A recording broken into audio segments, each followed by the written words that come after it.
don't know what it is, but I'm going to show you the scenario of this car and what's surrounding it and how temperatures could reach this level, creating this amount of melting of aluminum. I'm here with Donovan.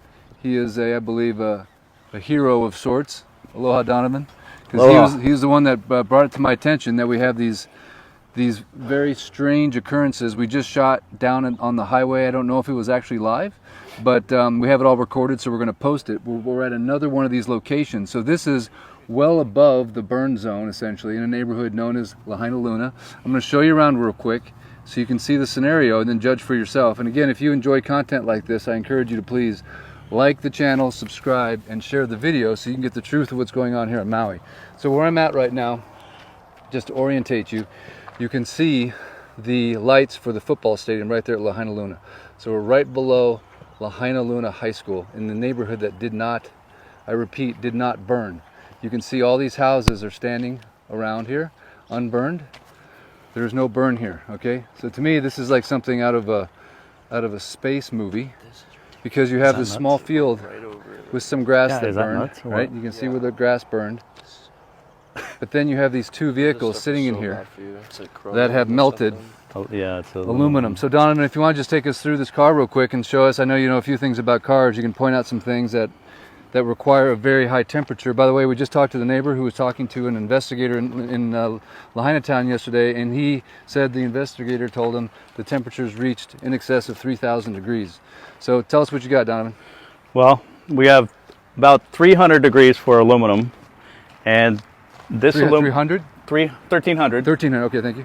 1300, well 1220, but if you round it up, because it was not only melted, it was liquefied to the point where it became a river of aluminum going down the dirt hill. So this is the aluminum rim, obviously. There's the tire, what's left of it, the steel threads or steel belts. And maybe combination gas tank if the gas tank's aluminum. Okay, okay. So you have liquefied aluminum running down the side of a grass fire. The caliper melted, unless they stole it, but it looks like the bolts are still there. So that, and then you get the steel belts of the tire, which is just a bunch of a wire mesh laying there, and you have the windows that were melted, the back window. If you look at the big old, almost like the glass is just melted. Yeah, it was dripping. This is almost what you would see if you put a car in an incinerator. But this is not surrounded by a bunch of structure fires or anything. Yeah, there's no fuel. So besides the gas that was in the tank, what's your theory on what could create temperatures of this level in the middle of a field? Anomaly, I think is the word. So this is the second anomaly that we're seeing. It's just, that's why I stopped. I looked at it, I'm like, okay, house. Nothing's burned. And then you have melted steel and glass. And then the only thing that is left is the thick steel frame, and then the steel sheet metal. So I don't know if you guys have figured this out yet, but the media has not been given access to Lahaina Town.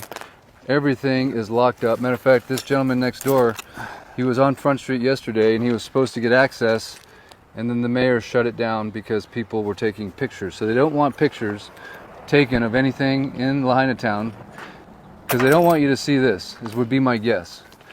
Because the more that you take a look at this, and especially in this scenario, if there was a car like this in the middle of Lahaina, you might think to yourself, well, okay, it was in the middle of this major burn. There's an animal that died here or something. I'm smelling that must be a cat that was under there. That smells like a dead something. Yeah. Oh, that is so sad. That is so sad. That's someone's dog. Yeah, it's definitely dog. Oh. So now we have another vehicle right next to it. Talk to me about this one, Don. Yeah, what are you seeing? It's symmetrical with the other one. Yes. Pretty much identical. I mean, the heat is just tremendous heat. Melting glass, melting metal, incinerating the tires to the point of, the only thing you see is the steel belts, which actually fall apart like spaghetti noodles when you touch it. So the media is not allowed in here. No one's allowed in Lahaina Town. So the only way this message is going to get out right now is if you until your fingers bleed for America, start sharing this video. Look what it did to the steering wheel.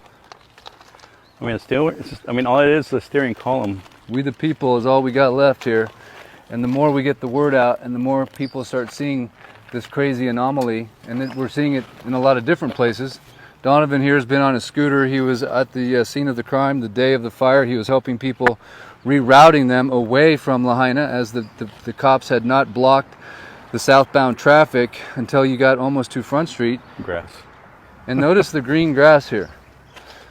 Now, it's only been 2 weeks. I don't know if that's 2 weeks. 2 weeks of growth? Is that 2 weeks of growth? We have green grass. You think is that 2 weeks of growth? Okay, maybe it is.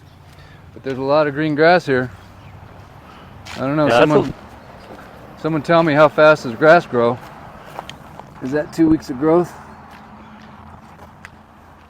Someone dumped some trash in there, right? I wonder who did that. It's kind of weird. Some nice people. Some nice people.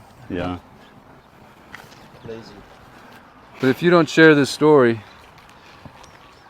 I don't know who will, man. Someone's got to start putting this out to the people that can help. I've had people tell me, hey, you guys got to go do something. Really? We just got like a little 5G back and it doesn't even work. Every phone call we make drops. Right? Do you hear what's going on here? Are you hearing me loud and clear? They are creating a situation where it's impossible for us to communicate. Right? I'm on a Starlink that's in the back of my truck over there. Thank you, David Crawford. So that's the reason I'm able to transmit this message, assuming you're getting it. If you're not, I have it recorded, and I will post it after we go live. See if you can get down and let's see inside the motor. Does the hood come up? Oh, the motor's melted. The motor's gone. It looks like the block is melted. And what's the block made out of? Probably aluminum. Probably aluminum. If it melted, yeah. An iron block usually would hold out a little bit longer.